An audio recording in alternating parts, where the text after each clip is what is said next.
Allez, on parle digital cette semaine. Voici ce qui fait l'actu. La mise au point de la brigade centrale de lutte contre la cybercriminalité depuis quelque temps. Des images et vidéos obscènes de jeunes filles et garçons circulent sur les réseaux sociaux, notamment TikTok et autres canaux de communication montrant souvent leur nudité ou exhibition sexuelle.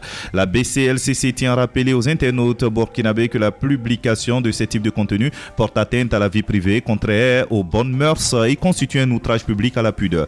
Ces faits qui favorisent la dépravation des mœurs sont prévus et punis par le code pénal burkinabé. La BCLCC appelle donc à la prudence et à l'usage responsable des réseaux sociaux. Par ailleurs, elle invite la population à dénoncer ce type de publication auprès des services de sécurité. En rappel, l'article 533 du code pénal stipule que est puni d'une peine d'emprisonnement de 3 mois à 2 ans et d'une amende de 250 000 à 2 millions de francs CFA quiconque commet un outrage public à la pudeur. Constitue un outrage public à la pudeur toute exhibition sexuelle ou tout acte intentionnel contraire aux bonnes mœurs accompli publiquement ou dans un lieu privé accessible au regard du public, susceptible d'offenser la pudeur et le sentiment moral des personnes qui en sont les témoins involontaires. Toutefois, un tel acte commis en privé en présence d'un mineur constitue un délit d'incitation de mineur à la débauche. La tentative de l'outrage public à la pudeur est punie des mêmes peines.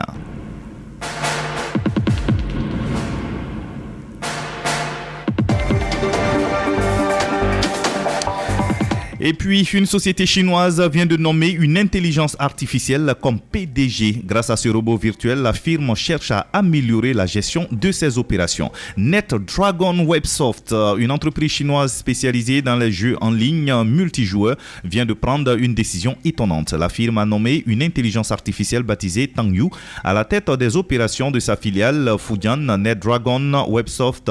C'est l'une des plus importantes branches du groupe. Dans un communiqué publié fin août, la société chinoise présente Tangyu comme un robot humanoïde virtuel. L'entreprise précise qu'il s'agit d'un robot de sexe féminin.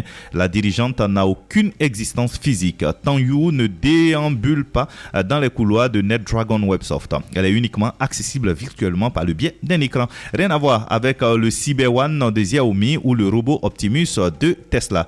En confiant les rênes à une intelligence artificielle, la société cherche à transformer la gestion d'entreprise et faire passer l'efficacité opérationnelle à un nouveau niveau. NetDragon Websoft souligne que Tangyu est plus efficace, plus rapide et plus rationnel qu'un cadre de chair et de sang. En effet, elle n'a pas besoin de dormir, de manger ou d'échanger avec ses semblables. Cerise sur le gâteau, elle ne réclame pas non plus de rémunération.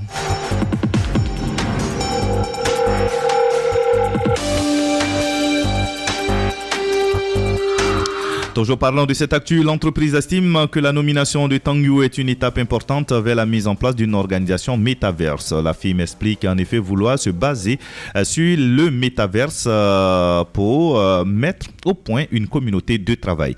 Le communiqué ne donne pas de détails sur le fonctionnement d'une organisation de travail dans le métaverse. On imagine que NetDragon Websoft va surtout encourager les échanges en réalité virtuelle et augmentée, à la fois entre les employés et les intelligences artificielles complètement intégrées à l'entreprise. Le métaverse se développe à grande échelle en Chine. Les géants chinois de la technologie ont déposé une pléthore de brevets liés à la réalité augmentée virtuelle et à l'intelligence artificielle au cours des dernières années. Par exemple, Tencent a déposé 4085 demandes de brevets concernant la réalité mixte entre 2020 et 2021. Le vif intérêt des entreprises a rapidement attiré l'attention des autorités chinoises. En mars dernier, le Congrès national du peuple, un organe législatif du Parti communiste, a discuté de la création d'un institut national du métaverse destiné à édicter les règles de ce futur monde numérique. Votre émission avec Garnet. Parlons à présent des réseaux sociaux. Selon le Wall Street Journal, l'engagement des utilisateurs autour des Reels, ce format de vidéo très court, se serait effondré de plus de 13,6% sur Instagram ces dernières semaines. Meta aura tenté de rassurer les investisseurs en dévoilant des chiffres qui se voulaient attractifs. Plus de 17,6 millions de Reels diffusés chaque jour sur Instagram. Sauf que face à TikTok, les chiffres en question sont alarmants. Le rival chinois de Meta cumule cumule plus de 197,8 millions d'heures de diffusion par jour, soit plus de 10 fois plus que son concurrent américain. C'est un fait. La plateforme chinoise attire les jeunes et explose les taux d'engagement. Tout l'inverse de Facebook et Instagram qui voient leur taux d'engagement s'effondrer. Moins de 21% des créateurs de contenu disposant d'un compte Instagram publieraient chaque mois de nouveaux contenus vidéo sur la plateforme, soit un utilisateur sur 5. Quand on connaît la visibilité donnée aujourd'hui à ce format sur la plateforme, ces chiffres paraissent effectivement alarmants, d'autant plus que de nombreux formats publicitaires exploitent également ce format. En bourse, l'action du groupe Davis, elle est passée de 170 $ en août à 146 $ en l'espace d'une vingtaine de jours seulement.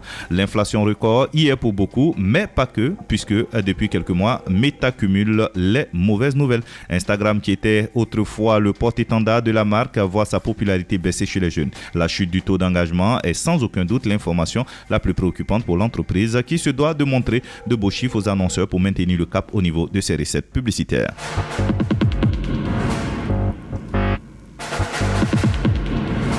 Et puis, quelques nouveautés qui vont apparaître en octobre sur WhatsApp. On commence par la suppression du statut en ligne sur PC. Les utilisateurs de l'application pourront bientôt enfin cacher leur statut lorsqu'ils sont sur PC. S'il était possible depuis longtemps de ne pas afficher sa présence en ligne sur l'application mobile, la fonctionnalité n'était pas présente sur PC. Une future mise à jour devrait permettre aux utilisateurs de la version PC de cacher leur statut et donc leur présence en ligne à leur contact. Et puis un nouveau raccourci, oui, petite nouveauté qui devrait d'abord débarquer sur Android. WhatsApp dispose désormais d'un raccourci pour l'appareil photo. Le dit bouton se positionne juste à côté de la loupe sur l'écran d'accueil de l'application. En pressant dessus, l'utilisateur pourra accéder à l'appareil photo de son smartphone pour capturer une photo ou une vidéo et la partager dans une story dans l'onglet statut. Et puis, l'édition des messages sur PC, oui, on l'attendait. Sur PC, les utilisateurs de l'application pourront bientôt modifier d'anciens messages pour corriger une erreur, par exemple. Et puis, l'augmentation des groupes jusqu'à 512 participants. Sur mobile, il sera désormais possible de créer des groupes de 512 participants pour échanger des messages entre amis ou entre communautés. Un rehaussement de la limite qui permettra à Meta de miser davantage sur l'aspect communautaire de son application de messagerie. Et puis, on pourra mettre un filtre pour les conversations. Autre nouveauté pratique pour les gros utilisateurs, la présence d'un filtre non lu tout en haut du menu, à côté de la fonction recherche. L'utilisateur pourra ainsi filtrer les chats pour consulter les messages pas encore lus. Et puis désormais, il ne faudra plus se ruer pour supprimer un message pour que celui-ci ne soit pas vu par l'un de ses contacts. La suppression des messages sera effectivement allongée à 2 jours pour tous les utilisateurs avec la prochaine mise à jour de l'application. Pratique en particulier dans le groupe pour éviter qu'une information périmée ne soit encore consultée par exemple. Votre émission avec Garnet.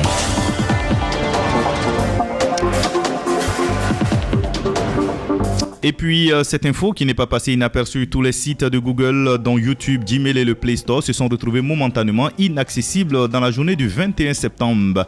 Un antivirus très populaire a apparemment bloqué les services de Google sur les ordinateurs Windows. Le mercredi 21 septembre 2022, de nombreux internautes ne parvenaient plus à se connecter au site web de Google. Autour de 16 heures, des services comme YouTube, Gmail, le Play Store ou le moteur de recherche Google étaient inaccessibles pour une pléthore d'utilisateurs. Le service reCAPTCHA de Google était également inutilisable. Pendant 1 heure, leur ordinateur a refusé d'avoir un site web de Google. Comme toujours, nombreux sont les internautes à avoir partagé leur désarroi sur les réseaux sociaux, notamment sur Twitter. Selon les témoignages visibles sur la plateforme de microblogging, les sites ne se chargeaient tout simplement pas. Apparemment, le problème a été provoqué par un antivirus très populaire, Malwarebits.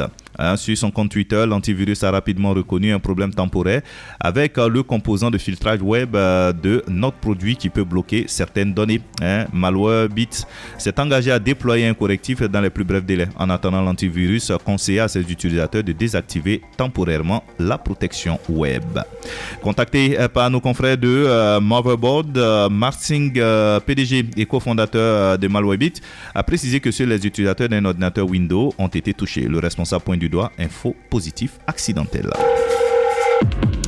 Voilà, mes auditeurs, pour le tour d'horizon de l'actualité du digital pour le rendez-vous de cette semaine. Prochain rendez-vous la semaine prochaine.